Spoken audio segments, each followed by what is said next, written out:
Hi, this is Dr. Mark Sehl from the YouTube channel Therapy for the Heart. This is Wednesday, but it is Tuesdays with Mark, one day late. So, thanks for tuning in. This title of this is Amy Winehouse and Eva Cassidy, compelling stories of two great artists. I'm going to start just by saying a little bit about Eva, but I'm going to talk about Amy. I'm going to start with Eva because just to say her name, and for the reason that I'm going to start with Amy last is because I know her least, so I'm going to talk about her first. But they're both very interesting artists, and also we're very independent artists. Neither one of them let them push them around about what they were going to perform. Amy was more of original writer, and Eva was not. So my favorite songs of Eva were Songbird, Somewhere Over the Rainbow, and Fields of Gold. She did a beautiful rendition of Sting's song. So, but I'm going to cruise over to Amy, and I got interested in her because of the documentary Amy, and I was a little bit not so interested when I first started it. Not music, not I would usually be listening to. And then I went back again and I listened to it, and I really saw her originality and abilities of dance, not dancing, but singing and creation. And all her songs were personal. That's another thing I liked about it. They were all personal to her. I started to look at, so I went back and watched it again, and then I started to look her up and look at the things about her childhood. Yeah, so she was very, I'll show you two pictures of when she was young, which I think shows the capacity to engage you. So this is one right here. Look at that face. There's the round, chubby cheeks, and she's beautiful. Yeah, look at that smile. And here's another one, which is adorable, her with a Minnie Mouse, the big ears. So then I showed a clip. I saw a clip, and it was a clip of her being in acting school. And everything was there. Her spirit, her talent for singing, her ability to dance, it was all there. She must have been about 9 years old. Yeah, it was all there. That's why I like that clip, and I keep going back to watch it because her voice was so, whoa, this is good. Yeah. So she was also attending another school, which was I forget the name of it, but it was in England, one of the better schools for what she needed to learn. And after 3 years, they asked her to leave because she didn't have good grades. I bet you they wished they had not done that later on. I mean, so narrow-minded. She was talented, so she didn't get good grades. She had spunk. I like spunk. She's very spunky. There's a story about her that she went to, that's told, that she went to a church and played tarot cards in the church, and she was told by the person there that you can't play tarot cards in here, this is a church. So anyway, she said, well, that's okay, I'm Jewish. What wit. Yeah. So they both loved the same kind of music, jazz, blues, and Eva loved country music also. And they both died very young. So Eva, she died around 30. Yeah, and Amy, of course, died 27 years old. So Amy learned to sing early because of the influence of her father, and what he would do, he would sing Frank Sinatra songs, and he would leave out lines. It was a very creative way of teaching her, so then she would fill in the lines with the words, and so they kept doing that and doing that. So, of course, Frank Sinatra was one of her favorite people to look up to. So her first debut album was Frank, and it was described as the work of a tortured soul. Some of her songs, Tears Dry on Their Own, that was full of romantic regret. And Stronger Than Me shows her gift for writing, and by chiding somebody about not manning up. Stronger Than Me. Will You Still Love Me Tomorrow? In My Bed. That was not an unhappy song. It shows her gift for writing and also for scat singing. One of her most sexy and confidential songs is Confidence. Shows confidence in that song. Just Friends was another one. You Know I'm No Good, which is a heartbreaker. Love's a Losing Game.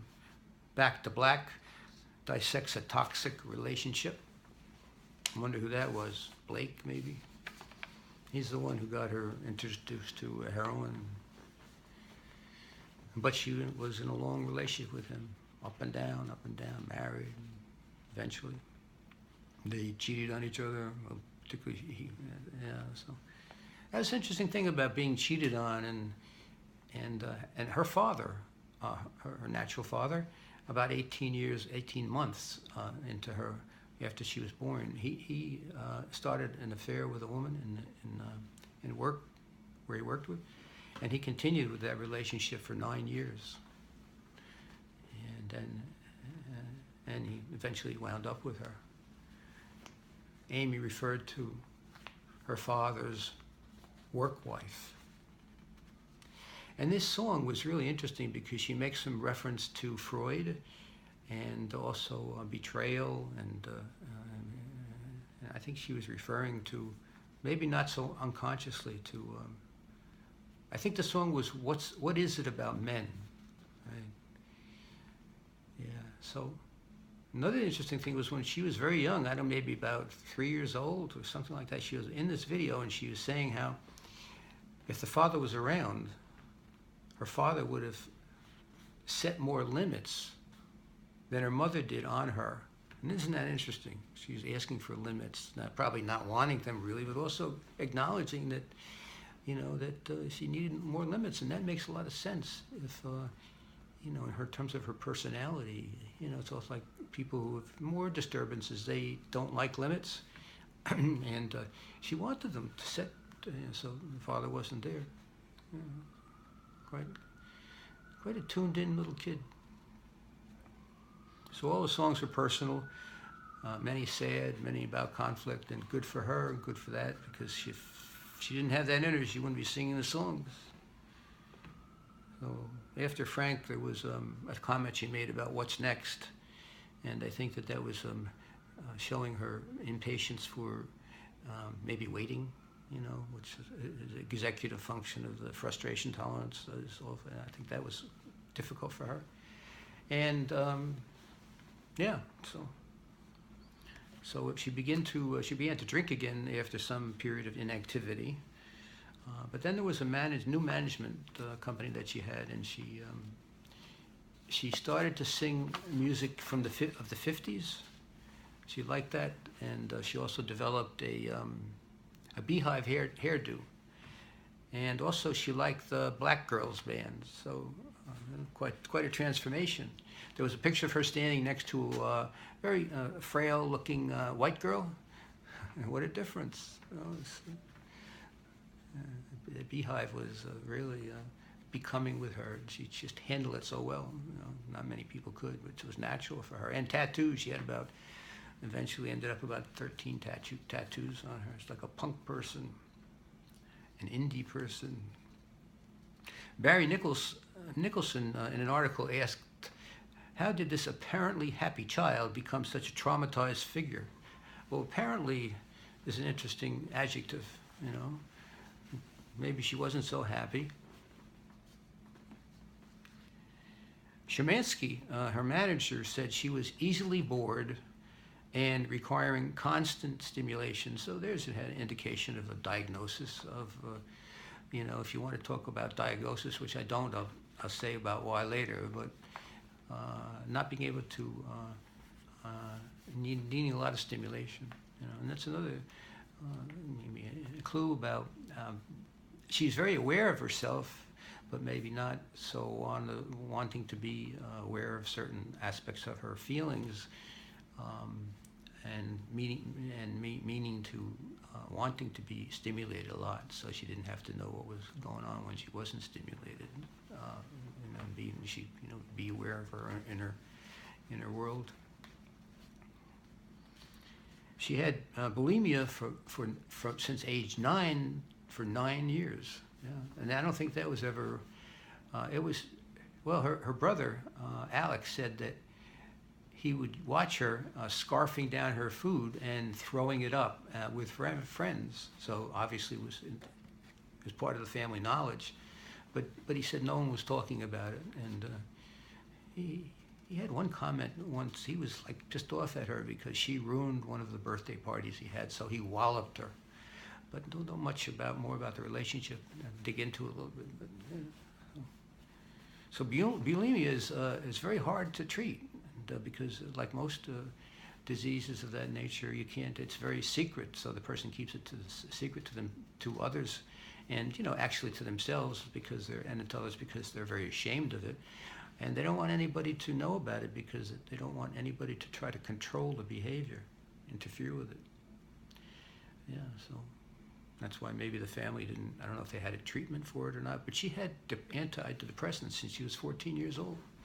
So I wonder about that, did they put her on medication because they found it difficult to handle her, or did they just sincerely she needed medication? But generally medication is prescribed along with psychotherapy, and I don't see that in any of her things about her being in therapy, or even therapy with the family. However, that's the UK, so and they might not, and the family might not have wanted her to be treated.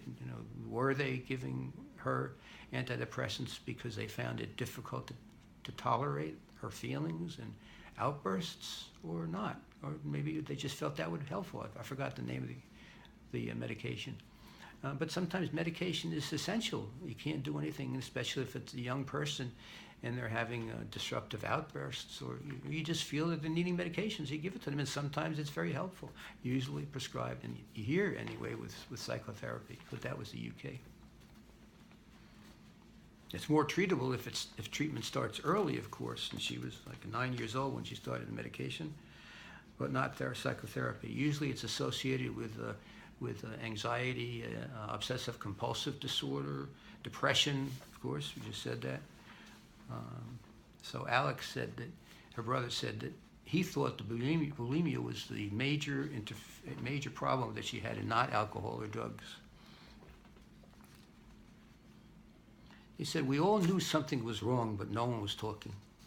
We all, meaning the whole family. There's often a lack of trust with people who have bulimia, and they just don't want anybody to, if they don't trust people, they're not going to try to stop them and interfere with their behavior.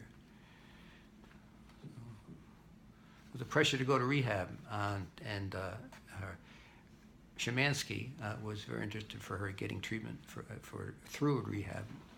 I don't know if that had been such a good idea, because there might be abstinence-only based programs there. Probably, maybe they had knowledge of harm reduction. I don't know. But anyway, would that have been good for Amy? I don't know, because she could have cracked if she had to give up her drugs and alcohol for a period of time.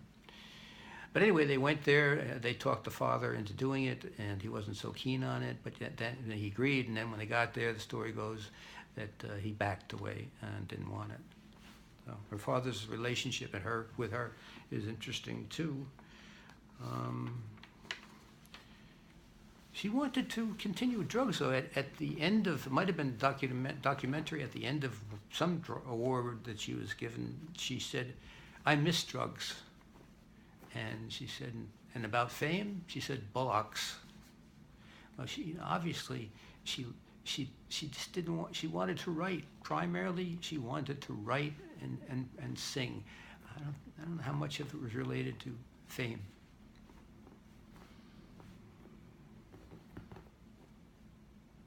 So there was an article on BPD, borderline personality disorder, and they were listing all the things about it that applied to her personality, her situation. So again, it's a diagnosis. So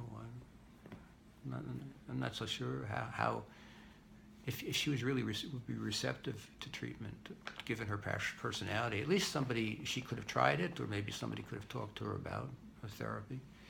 On the other hand, given her the nature of the beast and who she was, that's not that she was a beast, but the problems that she had, she may not have wanted to go, you know. Some people think it's going to interfere with their creativity, and my teacher once said, I asked her that question, she said, well, in her opinion, if you have creativity, you're not going to lose it. And that's what her opinion. It's opinion that artists have. I don't think it's so founded. I don't know, but could apply to people. Maybe they get their energy from being depressed. It could very well be. And then if they're not depressed anymore, they don't have the impulse to write.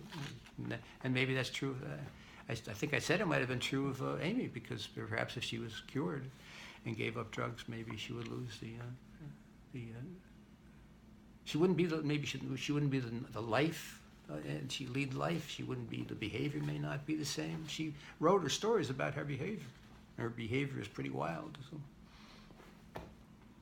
Sometimes when people forced to give up their addictions, or when they get depressed, when they get depressed, sometimes they commit suicide on the way to recovery, much more than when they're really down in the dumps.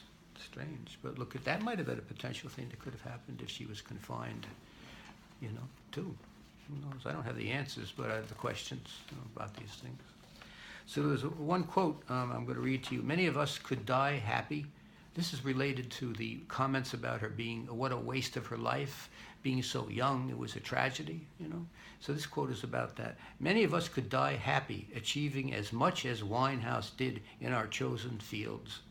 How much great work does an artist have to produce for the public not to deem the brevity of their time on earth is a waste? Why are her achievements being described as promising when what she has delivered, like so many artists, early hits, are works that will deliver for decades to come? So tune in next Tuesday for part 2. We'll discuss some of these things. Of Amy, part 2. And so I hope to see you then. I will have a YouTube up there. Please like this talk if you can. And I'm going to be doing emails for comments. Some people called trolls. Some are friendly, some aren't friendly. They've been visiting me and with only the intent to debate. They draw you in with an innocent question. You're drawn in, and then once you get snared into it, you're not snared in, but you want to answer.